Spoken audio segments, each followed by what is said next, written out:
Alpine Liquid Fertilizers is your full-season crop fertility specialist from start to finish. Visit alpinepfl.com for more.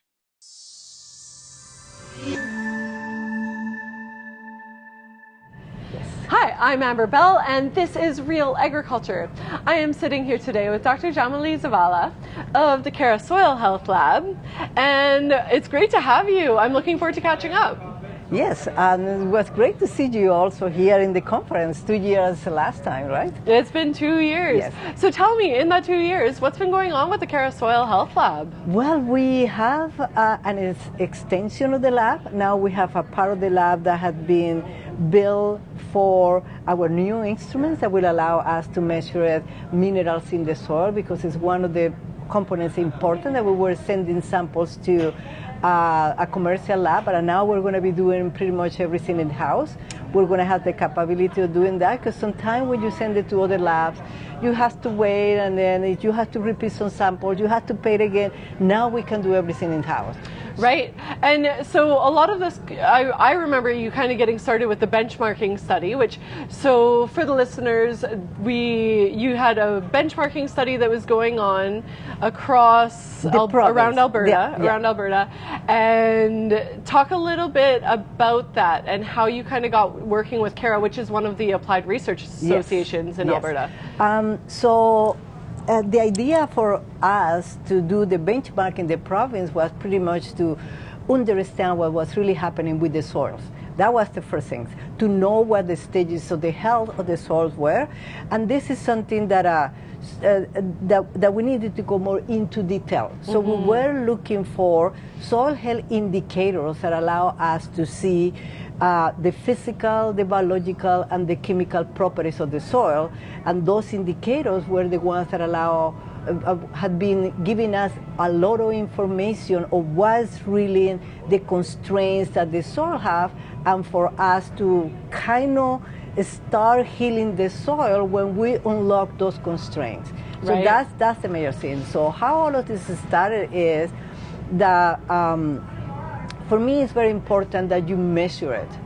You need to know what's happening there, what's some numbers in one another way. Because when we come and do any kind of management, or we try to, do any crazy idea, the one that we have lately, we need to know where we stand first. And then anything that we come and do in the system, we can see that works or not when we come back and monitor what it is. So that's why it's important for us, the benchmark. And then that benchmark could be done individual for the producer farm in a specific field. But what is most important for us as a lab is for us to have, a benchmark of the province that would allow us to see what the constraints do we have in the different regions of the province. So that was the major idea. So it was very neat at the time, because we were starting with the lab, and then at the same time we submitted this proposal, and this proposal was approved because we were united. 10 of the 12 associations of the province got together. We put the proposal, and then everyone was following certain protocols, everyone was taking samples, and with all of that information during 4 years, we were analyzing the samples. I was the one that was pretty much at the head of pretty much most of the analysis, and some of these samples were part of the sample were sent to different places, a commercial lab for doing the chemistry, and the other one was sent to University of Alberta for measuring total carbon, total organic carbon, and total nitrogen, for us to see how the carbon, pools was moving in the soil. So all of that information had been put in together, but beside that information, we're finishing this year, the last year, for a verification project that is, go back to the evaluation that were started 3 years before and see where the changes are. So this year is going to be the last year. I'm waiting to put all of that information together, and then it's my plan. I have saying this right now, I have to have everything for us to be published. It's very important that farmers and producers know that with that information that have been generated in the last 4 or 5 years, we're going to be able to have our own scoring function for each one of those indicators. Right. And the unique things about this is our data. Yeah. Because I'm using a platform that comes from Cornell University we're using. I use the same platform, and the same platform allow me to get all of this information for us to have the Alberta scoring function for each one of those, soil health indicators. And that's incredible, because in our industry, there's so much talk about different changes to production, right? So whether that's putting in cover crops or anything, but to have that baseline, because you don't really know what it's doing without that baseline. Yes, and then you know what is interesting? Every single producer that I speak with, they don't do benchmark. Right? Is it right? Yeah, and then I said, true. so how do you are able to monitor this? Yeah. But I understand that it's not the culture. It's not the culture yet. They don't understand. That's why I want to be, kind of more aggressive into that. And then you sense. have that benchmark. And then I have the benchmark already. But the neat about this is the lab had been built or had been there just for contributions of industry, producers. Everyone has contributed. Yeah. I got a check the first time donation for the lab, $200 from a producer from Saskatchewan. I cried that day. I couldn't believe that. That's great. I have producers that walk in with $5,000. Hey, Yamily, here for the lab. Yeah. And that's why our lab is not ours. It belongs to all the farmers in Alberta. And it's needed. It really is. It's needed. It's unique. And then the most unique about the lab that I enjoy the most is you can come and walk in. Well, you have to come before, send your sample before, walk in, and we can see your samples right live there. Right. And then I have, 2 weeks ago, I have from Ontario, one producer that sent the sample.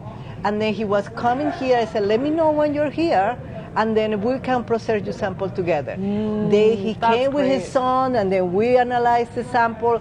They were amazed. Yeah. Because and some of the things, like I remember when I was at the lab, getting to see the nematodes underneath the microscope, that was amazing. Yeah, so they were able to see nematodes, they were able to see protozoa, the bacteria, the fungi, they were able to see everything. And that is a crucial time for everyone to switch. There is life in the soil. Yeah, that's when we start thinking about what does life do to us. And what are some of the differences you've seen around Alberta as you're processing this data? Well, what I'm seeing is we have a lot of issue with the physical constraints. To me, is one of the major ones. We have wet aggregation, stability of the soil is one issue, and then we have compaction, a lot of soil. This is the most important for the physical component. And then I've seen a lot of issues with some of the biology. There is not a lot of diversity. The nematode, the good free living nematodes in the soil, we have less than we're supposed to. In certain areas I found, predators are unbelievable how many predators we have there, and then also will depend on what the management that they have, like in perennial areas. I've been seeing more of the big, nematodes, the ones that are like what is called omnivorous nematodes. They eat everything, and then but it's because the system has been more stable, and they are able to stay longer in comparison with a conventional one where there has been a lot of disturbance of the soil. Those one has less of the good beneficial nematodes, but they has more of the root-feeding nematodes. This is what I've seen in general. And then another thing that I'm seeing is in the physical, the other thing is the fungi community is very low. Most of the soil are across Alberta, like all around? Across. Wow. I has to dig into to see what I can find. So sometimes I think maybe I'm overestimating this because I look too much, but the reality is very low. It's low. But I have to document something is there. Right. In that sense. Other of the part of the constraints for the physical, the chemical component or the nutrients in the soil, there is a lot of unbalance of nutrients. One of the major things that I see is nitrogen is an issue, sulfur is an issue, and then we have phosphorus also, some of the issues, and then there's related to what's going on in the soil. And some of the micronutrients, sometimes we have too many of them. But we're planning to put together part of my next step into the chemical or the nutrients in the soil is to try to look for those balance of those nutrients to see if the producer start understanding more the soil, no NPK, right. Just understanding the soil more into what is the ratios of those minerals in the soil that are very important for plant production, living of the microorganisms and all of that. Right, that's incredible work. And I think it's interesting because when we talk about a soil health benchmark, it's so sad because it's just the start.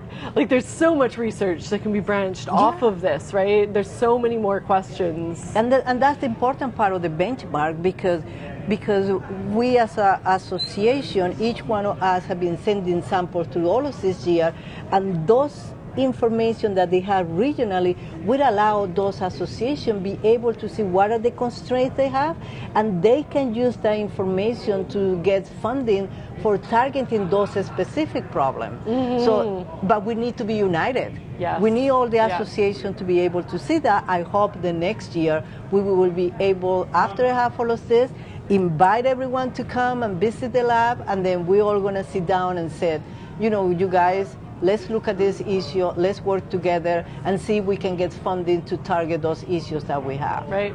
Well, that's fascinating, your work you're doing. I thank you so much for joining us. And that was Dr. Yamily Zavala on Real Agriculture.